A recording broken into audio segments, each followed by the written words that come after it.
ஒரு விபத்தின் நிமித்தமாக மருத்துவமனையில் ஏறக்குறைய ஒரு 6 மாதங்கள் நான் இருக்க வேண்டிய ஒரு சூழ்நிலை இருந்துச்சு.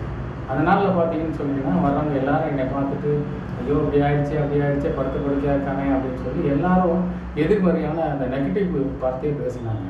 அந்த நேரத்தில் பார்த்தீங்கன்னா, எனக்கு ஒரு நாள் இது ஆண்டவர் உணர்த்தின ஒரு காரியம், எல்லாரும் வர்றவங்க முன்னாடி நான் எந்த விதமான அந்த எதிர்மறை வார்த்தை வராதபடி பேசணும். அப்போ என்னோட நண்பர் ஒருத்தர் வந்தார், ஒரு தனியார் கல்லூரியுடைய விரிவுரையாளர்.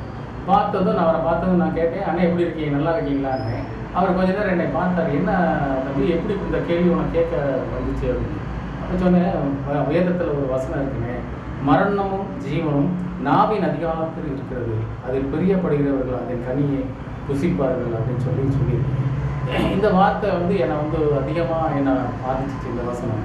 அதனால் நான் வர்றவங்க எல்லாரும் என்னை எப்படி இருக்குன்னு கேட்கறதுக்கு முன்னாடி வந்தவங்களை நாங்கள் எப்படி இருக்கேன் அப்படின்னு சொல்லி கேட்கவும், அந்த வார்த்தைகளில் எனக்கு ஒரு ஆசீர்வாதம் கிடச்சிச்சு.